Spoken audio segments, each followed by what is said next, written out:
Sarap basahin eh. Princeton, Harvard. I would say for a Filipino to study abroad in those prestigious school without any kasi scholarship nga. What was that experience? I guess I would say Your surname is Ayala. Yes. And you work for Ayala. Yes. Are you related with the Ayalas? when my father was on his deathbed, Oh. he told me and my older brother, I'm not leaving you much. Study hard and get a good education. Tell us about naman your journey. Paano ka naman napasok, bumalik sa Pilipinas, and then what was your first job when you came back? So I worked in 29 countries. Of course, BGC was one of my first projects. How much was it? Can you still remember when you acquired it? 30,000 pesos per square. Pero ngayon, magkano na Yeah. ngayon? This is Money Masters, where true stories spark real change. Mga Kaipunaryos, today we're going to sit down with a man who left a prestigious corporate career to bring light, literally, to some darkest corners in the Philippines. Alam mo, ito lang naman, Princeton, Harvard graduate, former senior executive of Ayala Group of Companies, and one of the largest, most respected conglomerates in the Philippines.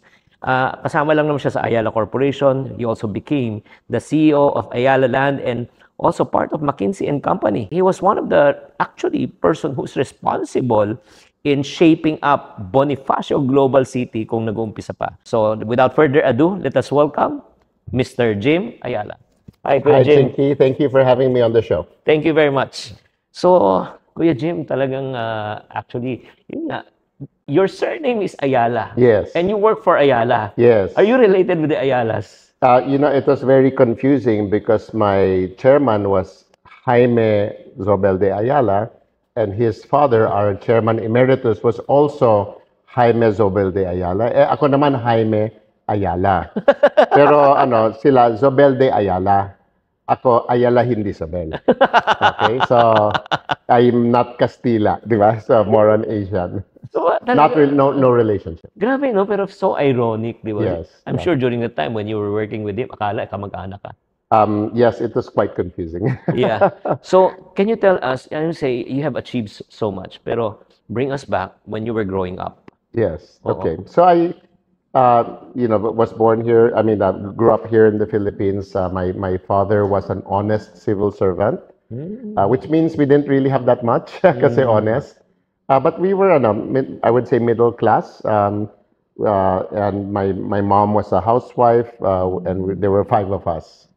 So I would say that very content growing up. I was able to get a good education, Jesuit education, Jesuit educated ako. Went to Ateneo. But when I was 14 years old, my father passed away. Oh. So it was quite sudden. He had liver cancer. So when he passed, my mom was a widow at 38 years old. And we had to really struggle after that. So, ano yung mga challenges, Kuya Jim, during that time when, yun nga, syempre, breadwinner si father, Yes. si mother, Housewife, yeah. So, ano yung mga naranasan niya? Yes. So I would say, first of all, thank goodness for life insurance. Oh. Because my father had good life insurance. And so that enabled us to get by. Thank goodness also that my father, as a technocrat in the government, marami siyang kilala. So my mom was able to get a job at the World Bank. Oh. But she was just a secretary. But still, it enabled us to move to the States. My mom was working at the World Bank. But basically, at the end of the day, we really didn't have much. Secretary lang siya. And so, we had to, I would say I had to grow up quickly. When my father was on his deathbed, he told me and my older brother, kasi ako yung pangalawa. So I have my older brother, si Freddy. And he told us, you boys, you're now going to be in charge. Take care of your mom and your younger siblings, especially yung bunso, babae. Tatlo lang kayo? Lima. Oh. Lima. 4 boys and then a girl. Wow. So, bunso babae. And then he said, make sure, very important, you study hard and get a good education because that's what's going to be. I'm not leaving you much. I have a good name, but we don't have much in terms of assets. So you guys get a good education, study hard and get a good education. Tapos sabi niya, and I would love it that you serve, when at some point you serve our country. Wow. So ito yung niya, dying wish niya sa amin. So you can imagine, that's why I say we had to grow up quickly. My brother was just 1 year ahead of me. But in a way, siya yung naging tatay ng bahay, ng family. So my mom would really always be consulting him for any decisions. Wow. Tapos I guess ako yung parang naging COO. Kasi my mom was also working, so ako So, yung ikaw sa bahay. I'm the one paying the bills. I'm the one doing in charge of the house and Galing. and everything else. So in some ways, we had to grow up fast. We had to take things a bit more seriously. So guys, no, I think we can learn from this. Number one, yun nga, kung mga magulang parati sinasabi, ang pinaka-best na pwedeng ipamana sa'yo is edukasyon. Yeah. Di ba? Kasi hindi pwedeng nakawin, mamanahin mo yan at pwede mong gamitin. Kaya nga mga kapatid, huwag nating pag-usapan yung issue na diploma o diskarte. Mas maganda na may diploma ka na, may diskarte ka pa. Pangalawa, yun nga, ang galing you mentioned na parang you're treating the family right now because of that. Yung parang naging company siya, naging corporation. Yun nga, someone is the CEO, Yeah, which is yeah. your brother. My brother, yeah. And then you become the CEO, the Yeah. Chief Operating Officer. So, parang, di ba yung parang na-set up na rin na parang corporate na Yeah. experience. Yeah. Amazing. And then thank goodness again for insurance. I think when you talk about CHIP, yung chip, Oo. yung P, yung protection, Yeah. right? I can highly recommend insurance, life insurance. So without life insurance, it would have been extremely difficult. Again, this is not brought to you by any insurance company. That's right. But yun nga, based on experience talaga, especially kung ikaw ang breadwinner. Yeah. Always remember that. Just in case something happens to the breadwinner, who will take care of the income? Pero the good news is nga, meron na iwan to get Yes. started. Well, there was the insurance, and then we sold our house. So we had a house. So between the insurance and the house, we were able to migrate. Then my mom had a job. So okay na yung parang, in a way, yung operating cost. Oo. And then, but all of us, like I had to work, even though working student ako all the way. Sa Amerika na. Yeah, but even here, even when I was in my first job was when I was grade 4. Oh. I was working in Channel 4, just like you. I want to be like you when I grow up. I was working in Channel 4 for Lupita Concho. She had a show called Ano Yon. And it was kids my age, and then we would have a talk show. Galing. And then we would invite people like Jaworski or si Wow. Margie Moran or Wow. but May sometimes videos ka pa nun? I'm not sure. I don't have. Sometimes it's just a policeman, but iba-ibang parang occupations, I guess, and Galing. we would interview them. So that was my first job. That was in the 70s, and at that time my allowance was 2 pesos per week, right? And this job gave me 40 pesos. Okay. So I was rolling in cash, 40 pesos. Oo, malaking pera na nun. But, kasi syempre, even back then, 2 pesos was not much. And so I had to, if I wanted to have merienda, I mean, syempre, meron kaming baon. Yeah, we would have our lunchbox. But if you wanted, like ako, I liked yung 3M pizza or Greenwich. Wala pang Greenwich nung time na yun eh. So I would have to, basically, I would collect bottles and then yung deposit noon, I think 25 centavos.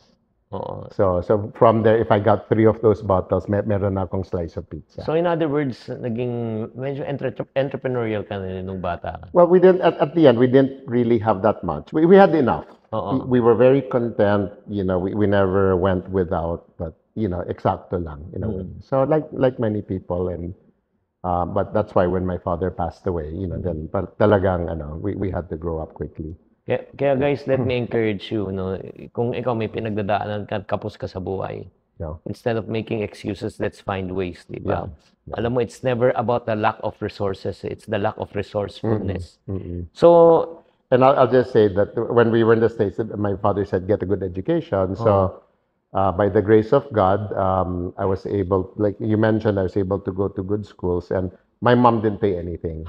Kasi scholarship lahat. But also work study, also may student loans, etc. But all of us, all 5 kids, went to very good schools. And basically, my mom didn't have to pay galing. anything. So again, it's by the grace of generous donors who set up scholarships for people like us, people who are bright, people who have potential, but we don't have the means. Wow.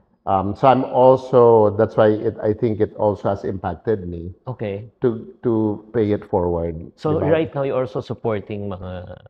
Well, I'm doing a fair amount on different aspects of generosity. Siyempre may scholars, but Yeah. more than that. But I think the main thing is when we didn't have anything, there were donors, and then of course some relatives that supported us. So we were in many ways the beneficiaries of other people's generosity. Wow. So that really means a lot to me. And of course, my mom was a widow, so I have a heart for widows as well. So, let's talk about naman yung school. Yun nga, sarap basahin eh. Princeton, Harvard. I would say for a Filipino Yeah. to study abroad in those prestigious school without any kasi scholarship nga. What was that experience? I guess I would say at the beginning, of course, medyo intimidating eh. Because when you show up on campus, di ba, like, of course, I did quite well in high school and was valedictorian, so, but when you get there, everybody else is also valedictorian. Tapos yung mga student athlete, hindi lang like captain of the football team or captain of the basketball team in high school. Yung iba Olympic level na eh. Wow. And so you just go, if you go look at the people that are there, they're all basically very, I would say, world-class talents. So parang nandyan ka sa isang situation, you're used to being the smartest in your, but then when I get there, parang bobo ako eh. Okay. So I think quite intimidating. Of course, there are huge adjustment in terms of the culture. Kasi siyempre galing, of course, benefits sa atin, we speak English, but frankly, the culture is very, very different also. So I think that was a big adjustment, especially in some ways how we look at di ba kasi sa atin more on if the teacher says so, that must be correct. And then a little bit rote tayo, I mean, parang more memorization and so over there, it's much more around, you prove it to me, debate and discussion and So real life application, parang may na siya, study case and talaga. study case. But basically, just the way that people are, they don't take anything for granted. Dapat kuna-question talaga nila yon before they really accept it. So it really forces you to be much more, parang able to state your case, to defend your position. But yung maganda rin because you're in these universities have students from all over the world. Maganda rin kasi very diverse. So I really, really learned a lot about other points of view, other cultures. Wow. Just in sa dorm, yung roommate ko, Kano, puti. The one next to me, Pakistani, na Muslim. The other one on the other side was from India, and then I had a Vietnamese kid. So, you know what we did between the Vietnamese kid, the Indian, the Pakistani, and me? Ano? Meron kaming contest. Di ba kasi all of them, my mom's from Bicol kasi. So I like spicy. Pero lahat sila spicy. Oo nga. So we had a contest who could drink the spiciest. Negosyong pangmatagalan at kumikitang pangkabuhayan ba ang gusto mo?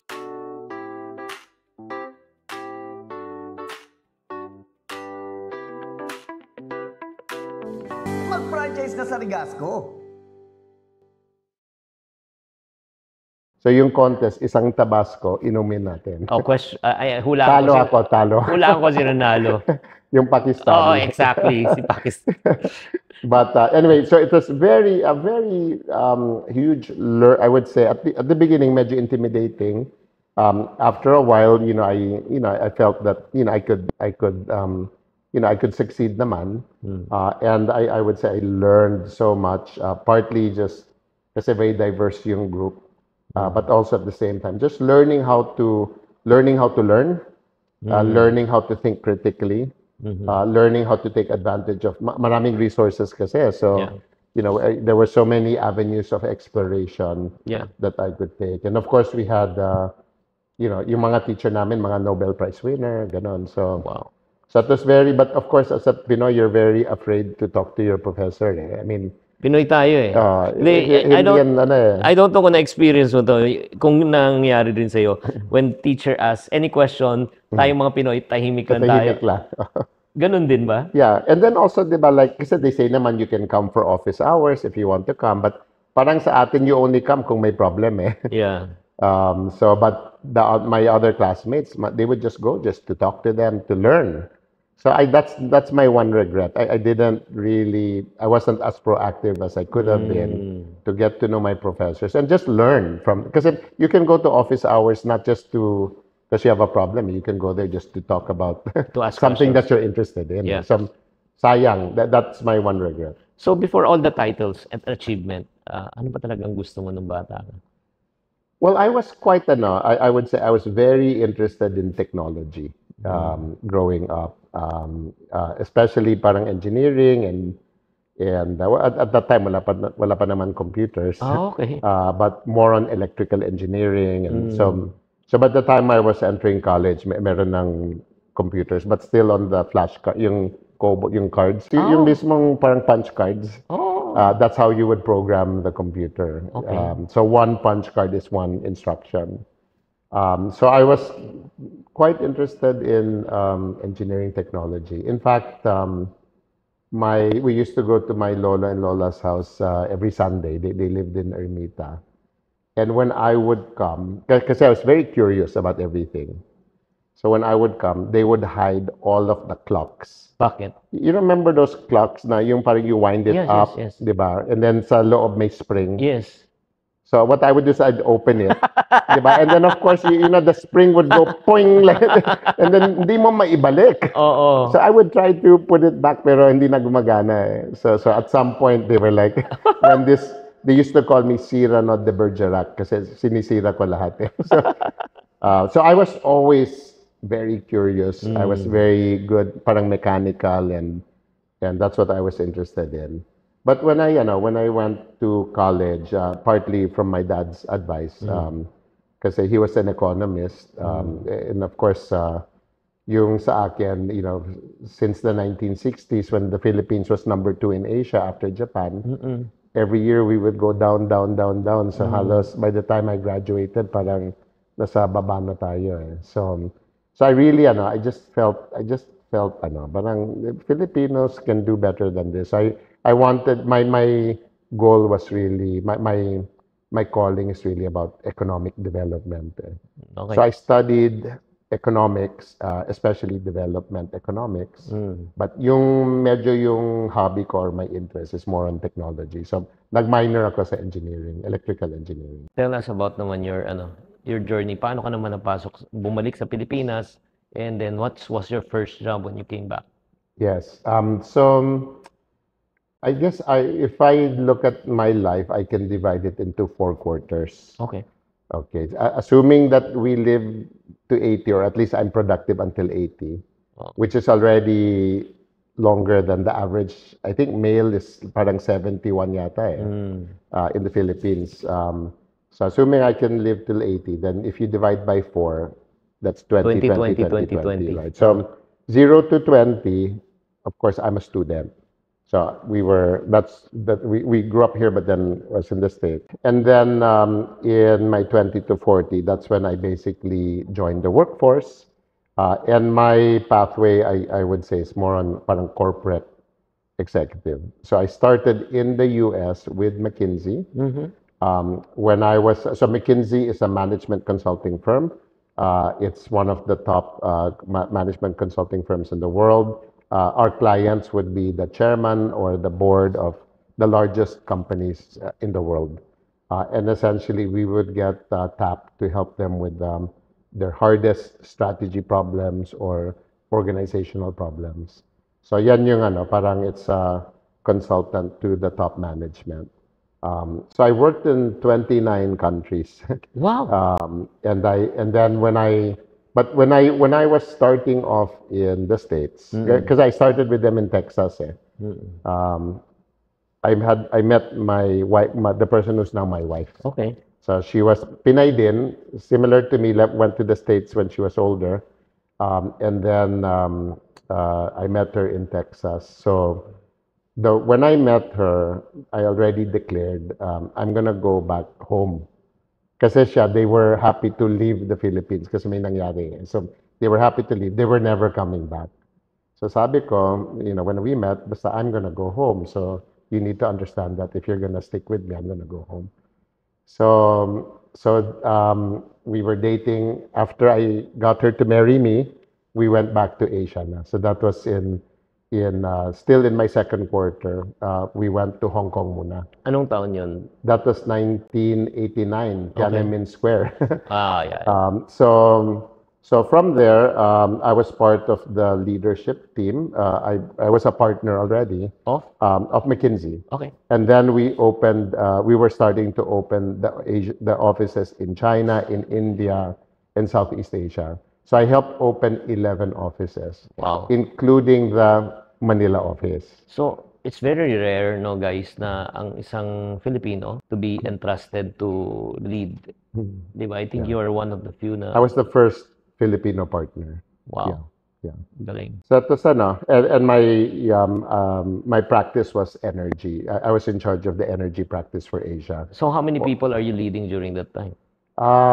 So it's a partnership kasi. So within the energy practice across Asia, we had probably 250, 300 people. But this was still when it was relatively small.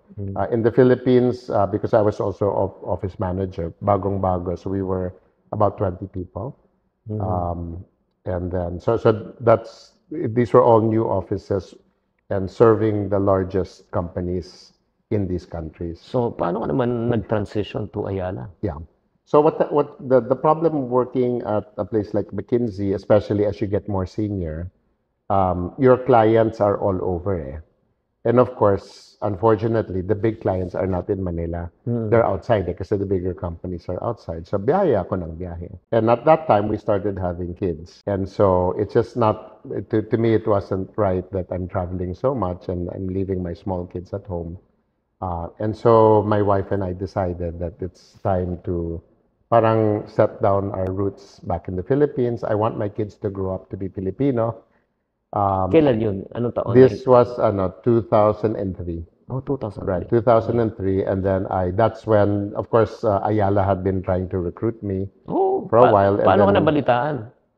actually, kaklase ko si Jaime Zobel sa Harvard. He was 1 year ahead of me. Okay. In fact, after he graduated, I would receive his mail. But I never received a check. Somehow, walang checking. Pero, so parang we already knew each other in college. So ever since that was 1988, he was already, Okay. we were already in touch. And of course, we also served the group as McKinsey. So when the Ayala Land position came up, nag-retire yung predecessor ko, then they recruited me for Ayala Land. And I liked it kasi development siya. Oh, parang sa Yeah. engineering, di ba? Yeah, and engineering, but also economic development Yeah. and kasi housing and Yeah. etc. So that's when I switched. So started working for a local family conglomerate. And at that time got involved with the Greenbelt redevelopment, yung Greenbelt 5, yung Ayala Museum, for example. Yung Ayala Triangle redevelopment that you see now. Of course, BGC was one of my first projects. Yeah, that's unforgettable kasi during the time, guys, yung BGC, Empty talahib land pa lang. yan. Oo. Talahib lang. We used to fly kites there, di ba?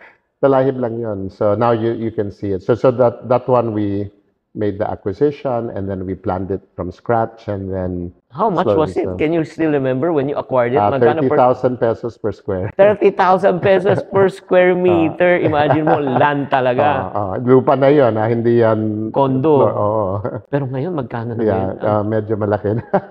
May 300,000 na ba per square? Or? Oh no, much more. Much more. So kung let's say at the condo level, you're at 600,000 per square. Hindi, kung land talaga. No, so 600,000 times 16.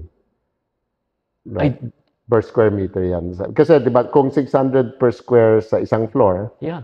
you can do 16 floors. Oo. So then ganun yung so 1.2 billion pesos per square meter. Yeah. So I mean at the land level. Right? Yeah, So, yes. That's amazing. Kasi you can build up. Yeah. So it was quite exciting for me because yun nga, I'm interested in economic development. What I saw was the Ayala land way of doing things in terms of community development. Yeah. Maayos. Sobra. Diba? Kasi you see like Makati, I mean it's got its imperfections, but generally speaking, maayos siya. And so there are many underlying principles on how to do proper community development. Can you please educate us, syempre, on a more grounded level, yung in terms of yun nga, how to do community development so people can learn. Ano ba yung mga principles niyan? Yes. So, in terms of community development, when we say, maayos yung Ayala developments, so first of all, it starts with the planning of how you lay out everything. So where do you put the roads? You have to make sure you have parks, you have the fire station, you have the church, the school. So and then of course, where do you put the retail? Where do you put the residential? Where do you put the office? So kailangan medyo inaaral mo kung paano mo gagawin, and you want to make sure that the community is complete. Otherwise, you can have, for example, have a subdivision, but it's only residential.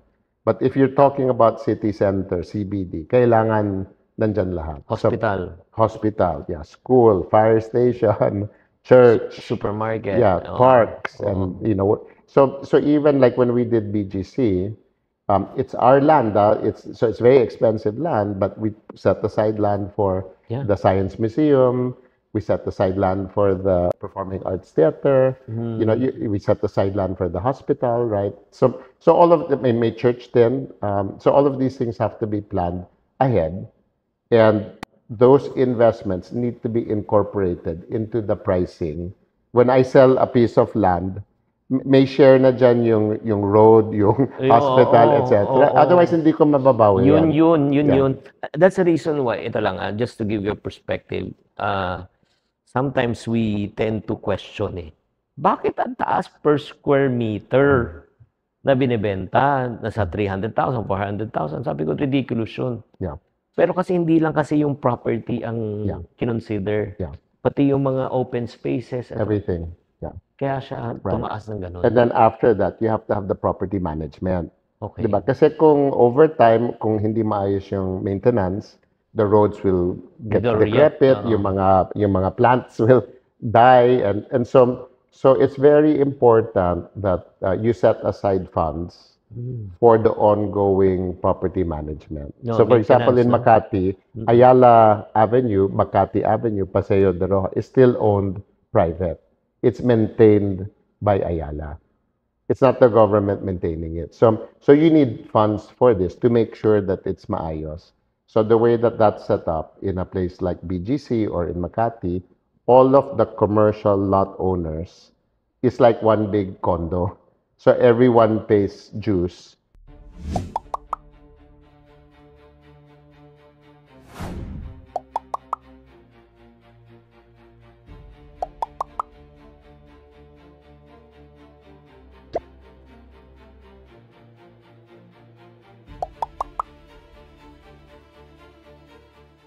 To the city management. So in a way, parang nagiging double tax kasi you're paying one tax to the association, you're paying another tax to the government. Yeah. So totoo ba to na educate us? Siyempre naman, ikaw ang advantage mo, you work with them. Yes. Di ba? Yes. ang chismis. Yun nga, ikaw na nagsabi, they never sold their property, commercial property at Ayala Avenue, mga ganon. Yes. It's always on lease for 50 years, right? Yeah, I think what happens is if you look at the whole development, of course, there are certain pieces of property that I would say you would consider super prime. And you would also say that these are essential na you still need to control it Yeah. para over a long time you can still make sure na maayos lahat. Kasi if you sold everything, wala ka nang, let's say it's time for redevelopment. I mean, like Oh, right hindi now, we're doing redevelopment in Greenbelt 1. Diba? It got torn down, or even dito sa BGC, yung Yeah. 4th Strip. So these things, because we still own it, it's Kaya nga. now that it's 20 years later, 40 years later, you can now think about how do I redevelop it. And So then- ganun katagal yung planning. We're talking 50 years planning. And then not only that, may nagsabi rin sa akin, the reason why they never sold that it's always on lease. They don't think short term. Because Yes. they're also thinking about their next generation. Yes. Yung yes. ipapamana nila Yeah. sa Yeah. yung nila. Ganun pa sila mag-isip. That definitely, you think very, very, very long term. And if you think about land, di ba sa umpisa, you cannot naman build high rise. So, mababa lang. But then maybe in 5 years' time, you can now make it 6 stories. And then in 20 years' time, you can make it 20 stories. So the more development you can put on it, syempre, the higher the value. So that's why the land values every year keeps going up. Kasi may plan talaga kung paano gagamitin yun. Hindi ito idle asset. And even though mababa siya ngayon, may potential yan na magiging mataas. So if you look at Bonifacio High Street, do you know which was the first locator when we put High Street? Hindi. Krispy Kreme. Talaga Was siya the- yung pinaka Siya yung unang-una. landmark, parang naging Siya yung landmark. landmark. Yeah. And remember, they used to give free donuts. Ay grabe yun. Krispy Talaga Kreme. yung pila doon at it was Yeah. amazing. So the thing is, at the beginning, there's nothing there. So we only have a plan. So how do you convince somebody To to set invest. up their shop? Kung plano lang. So they have to trust you to actually implement the plan. So once we implemented that plan, we started getting the locators. But if you look at all of those locators, it's only one floor. I mean, or 2 floors. Yeah. Diba? Oo. All of those buildings are temporary buildings. Because what we needed to do is establish the high street na may mga retail. We also established yung mga avenue. Yan yung mga street address. Grabe. And then we made parks. So you can have an address on the park.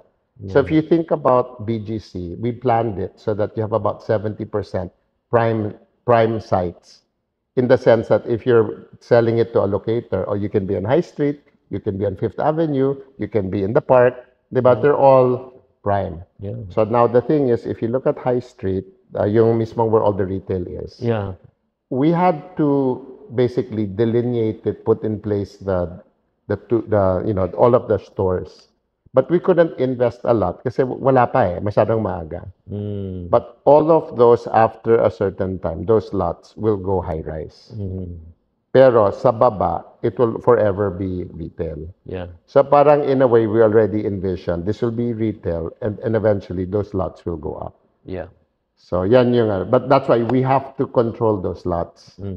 Otherwise, what will the person do later on? Baka masira yung Development. land. Yeah. Kuya Jim, I'm learning a lot from you. Grabe. So, Matanda na ako. hindi. Ano, Wala pa tayo sa 3rd and 4th quarter. We Yeah. only stopped in the 2nd quarter. pero so far. teach us naman, how do you set yung tinatawag ng yung values? Yeah. So one of our goals in life should be that we have a high VQ. Diba, we want to have a high EQ. We want to have good EQ. Oo. Have we ever thought about having a high VQ? Like ikaw, you're working so that people have a high FQ, financial Yeah, quotient. exactly. Right? So if you look at values, you can look at it at VQ. So so this is something I learned from Pastor Joey Bonifacio, also from Victory. The moment you talk about values, by definition, there are certain things that are higher value and lower value. So the first thing when it comes to values is you have to choose and to decide what are the values that to me are the most important. that I will put at the highest. So, for example, I like to play pickleball. I love pickleball, and I spend time on it. I spend money on it. So I value it because I'm putting time. Bumili nga ako ng bagong racket, right? So I'm putting value on it. But of course, other things are more important than that to me.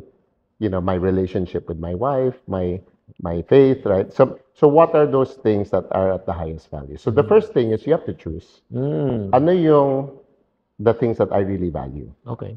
And then number two, you then need to, I would say, you need to become good at it. If I value my relationship with my wife, we all know that you have to work at it. I mean, you can have, I'm not happy to have a good marriage. I want to have a great marriage. So if you want to make your marriage a great marriage, may ano yan eh. So we study a lot. We do marriage ministry. There's, syempre, I have to, put a lot of effort then. Like if I want to surprise my wife on her birthday or, these are things that if you really value it, you have to get good at it. You have to spend time on it. You have to put money into it. Wow. Right? It's the same. If I want to become good at financial literacy, I need to invest time. Yeah. Right? So you say it, you invest in it, and then you act consistently with it. Wow. If I say that I love my wife, how can I have a mistress?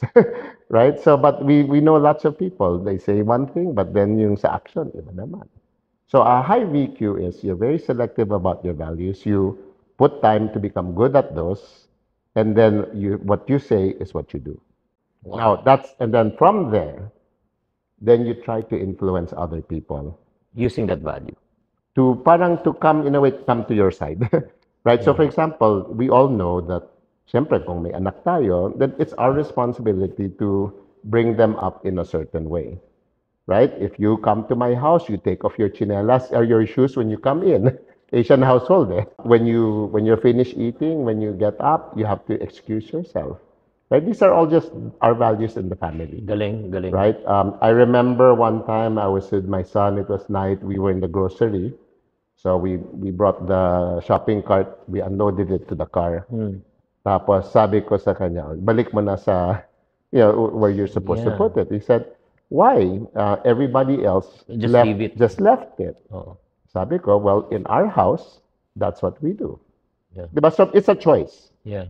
It's a choice. So, but you have to point it out. You have to talk about it. You have to be consistent with it. Yeah. Grabe, no? Alam mo, habang sinasabi mo, nabubuo sa akin, yung, in order for us to have values, yung TIME, number one, definitely, it's you put time. Yes. Tapos, number one, you need to have integrity when you have values, right? Yeah. And then, you need to put money. Yes. And, Right. and then, energy. Yes. And effort. Correct. Grabe, no? Right. So guys, kung gusto mo talagang magkaroon ka ng because this is what I've realized in life.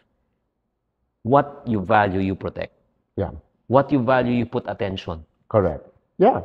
Di ba? Diba? And it costs you something. Yeah. If you value it, it costs you something. Kasi, like for example, if you value your name and reputation, Yeah. di ba, hindi ka gagawa ng bagay na makakasira. Correct. Pero if you value money Yeah. more than your reputation, Yeah. Yeah. kahit mali, Yeah. Gagawin mo para makuha mo yung pera. yeah, Yeah. amazing. Yeah. So if you think about values, then what I was talking about, I would say, would be your family, let's say personal and family values. Ngayon, if we now go to the corporate world, you go into the marketplace, you join a company, may company values naman, right? And the difference between company values and personal values is the company values should be crafted such that these are things that are important for the success of the company. Right? So there's certain values about customer service, but there's also certain values about integrity pa rin, and working hard and things like that. No? So it should not be inconsistent with your personal values. Tama. So sa akin, whenever I'm looking at a company that I've worked with, I have my personal values. I'm not gonna join a company na iba naman yung values. Totoo. Right? So it's very important to me yung values ng company. And then, syempre, it's very important yung culture.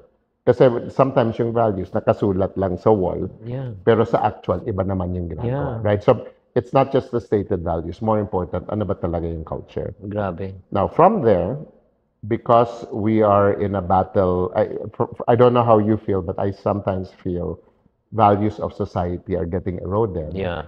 Right? And then you go, when you're out there, you're bombarded with different values of different groups. Iba-iba Yes. yung value set nila. Exactly. So it's a competition. So we want to then inspire others to see what we're doing and say, parang maganda yan. I think I will follow that also. Grabe, grabe. Uy, alam mo, sobrang, ano to. Medyo magno-nosebleed tayo ngayon. Sorry. No, because you know what? Values dictates culture. Yes. Kung anong value mo, yan ang magiging kultura. Yes. Yeah. And culture defines destiny. Yes. So kung mali ang values mo, mali ang magiging kultura, Yeah. mali rin ang destination. Yeah. So, alam mo, itong pinag-uusapan natin, guys, I don't know if you will agree, type agree na lang sa comment section. Itong pinag-uusapan natin should be taught at school level. Yeah. Yung nawawala yung Nawawala, Filipinos values yeah. natin Yeah. eh. We focus too much on IQ. Saan yung VQ? Saan yung character, culture? Wala. Medyo nawawala. We focus too much on what, learning math, learning English, learning science. Hindi katulad sa Japan, di ba? Yung mga bata, walang IQ dung they always teach cleaning, Yeah, Japan being is, responsible, yeah, tama. respectful, Mm-mm. di ba? Yan yung values eh, Yeah. na tinuturo sa kanila nung bata pa. And I think what's critical about values, of course, is it's one thing what you say, but it's really more about doing it, which is where it becomes a culture. Kasi yung culture is just The habit it's just eh. a summary of the behaviors, eh. Di ba? So that's why in a company setting, if you're gonna be a redemptive company, and then you're trying to inculcate values, very matindi yan, especially when it's a new company. That to really put a lot of emphasis to set the tone and kasi once it's up and running, when people join, sumasama nandyan na eh. Diba? Then it's a little bit easier. But to set it from the beginning is very, very hard. Yun nga nakakalungkot, guys. Na especially, yung SME ka, ngayon nakikinig ka. Eh, gawa tayong vision statement, mission statement, core values, para may malagay lang tayo sa wall. Pwede na. Nandyan na. Diba? But they don't know Yeah. that this is the heart and soul. Yeah. Company is not only about Dapat profit. kasama yan sa budget mo. Magkano yung spending mo. Parang look at it as part of your training and meron kaming external resources. These are corporate chaplains naman. Mga pastor, pero imbes na may church sila, yung parang church nila, yung marketplace. So I have full-time pastors umiikot sa mga solar hubs namin because we have offices in the provinces. And my challenge is nakakalat yung mga tao ko eh. So I'm not there eh. I'm not there. So I need my, in a way, parang surrogates that will set the tone sa mga hubs. You won't believe what happens next. Type part 2 if you want more. If you want to address poverty, help people have access to the things that they need in order to thrive and to develop. So that's why at that time, I set up the company. It's called Hybrid Social Solutions. I think at the end of the day, you will continue to do, you will love doing something if that's what you were made for. If you are doing what the Lord made you to do, it doesn't feel like work. It's not work because it's your purpose. It's what you were made to do. Guys, kung gusto mo talaga maging successful at doing anything in life, kailangan may puso ka talaga. Hindi pwede pera-pera lang. Kasi the going gets tough, you will quit and you will stop. Chinky Tan, with over 6 million Facebook followers, 2.8 million YouTube subscribers, and 2.4 million TikTok fans, is now all out to share with you the most practical, simplest path to lasting wealth.